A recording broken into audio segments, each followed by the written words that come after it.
Bright lights, you can see them flashing now. Groupies drooling, I guess you see them on now. This is all I know, trust me that I do it well.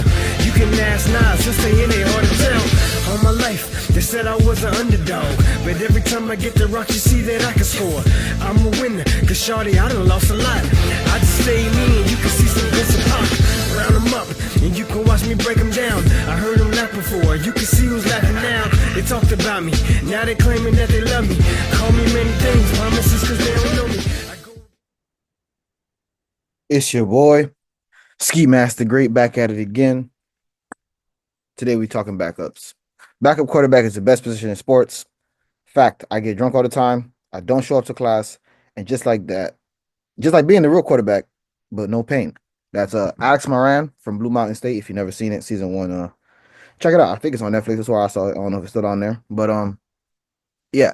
Today we're talking backups. We're gonna talk about two different kind of backups. The career backup, journeyman type of deal. He's been on multiple teams. He don't really play, but he's been around there, you know.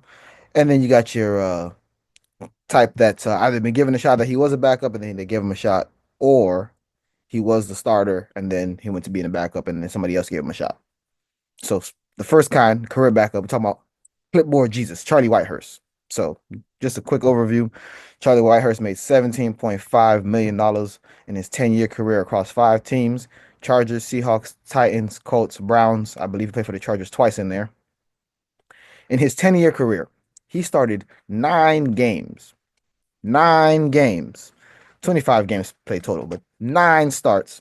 He had 396 pass attempts for 219 completions, 11 touchdowns, 8 interceptions.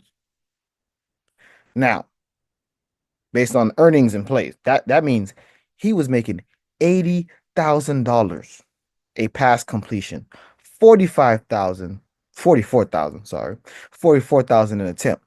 Tom Brady, on the other hand, made 43,000 a completion. So this guy was making more an attempt than Tom Brady made for completions. So I mean, would you rather be the GOAT or Charlie Whitehurst if you're talking about, how much money you getting paid per attempt? There's a different way to look at it, is all I'm saying. Now, as we go through these, again, we did the Kirk Cousins already, y'all know.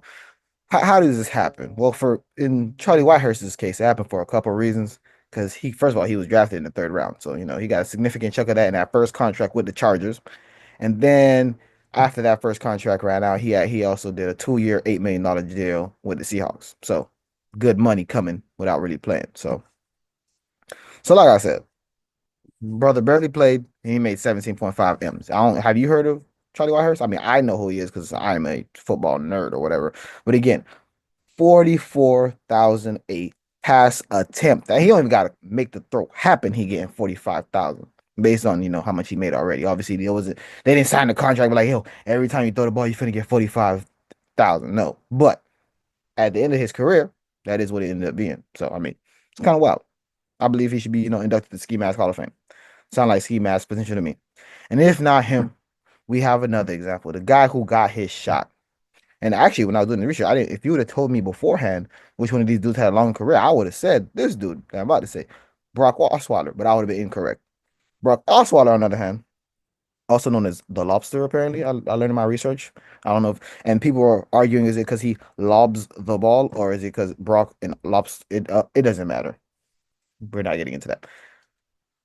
Brock Osweiler made $42 million in his 7-year career across 4 teams, but I mean, he played for the Texans, played for the Broncos twice. One of those is like he barely played for the Browns. He was on the roster, but I don't think he actually played. And then, of course, my Miami Dolphins gave him a shot. Why wouldn't they? Anyways,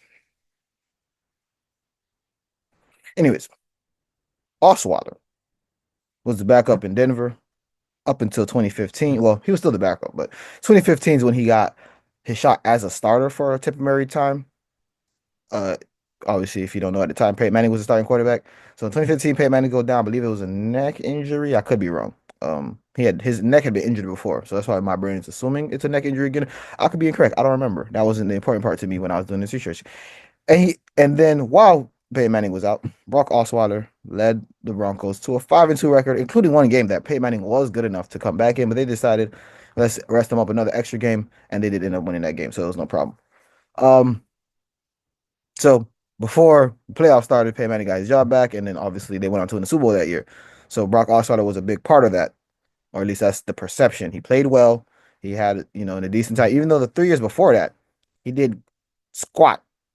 And the 3 years before that year, he played in 13 games, no starts, I'm sorry, and had 30 pass attempts. So from 13 games in 3 years and 30 pass attempts in 3 years to 5-2 with almost 2,000 yards and 10 touchdowns. Well, now, and he did it in the perfect timing too. Contract year. So now he's an unrestricted free agent. He just did, a decent job for the Super Bowl champions. I believe he got a ring for it too. On top of that, and he didn't just sit around for the ring. He worked for his ring, or at least in my opinion. So in 2016, the Houston Texans gave Brock Osweiler $72 million for 4 years, $37 million guaranteed, and he proceeded to go 8-6 as a starter. Not too bad, but not great. Not what they hired him for.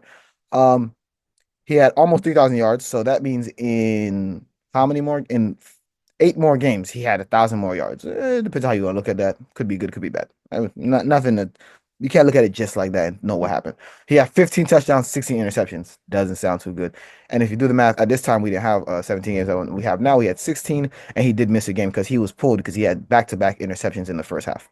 So again, kind of a bad year. It wasn't great. It was mediocre. Definitely not worth the money he was getting. Let's say it like that.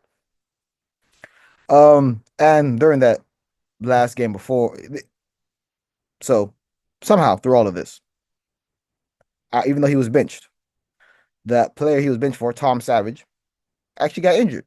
So when they somehow made the playoffs with this, 8-6 isn't the worst, but nothing to write home about. But they made the playoffs because the AFC South sucks. Anyways, so in that playoff game, the Texans actually won 27-14. He went 14 for 25 passes, 168 yards, a touchdown, and a rushing touchdown. Not bad. They won a playoff game. He won a playoff game. Sounds pretty good. And then they announced that he would stay the starter, even if Tom Savage was coming back or not. And he did end up being cleared. But they ended up playing the Patriots. And if you know anything about the Patriots at this time, the Texans weren't beating no Patriots, especially not with Brock Osweiler throwing 3 interceptions. So they lost 34-16.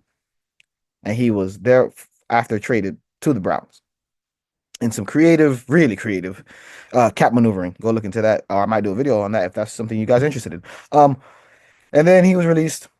They decided they were going to start Deshaun Kaiser. That worked out really well for them, I bet. And he went back to the Broncos for a second stint. It was okay.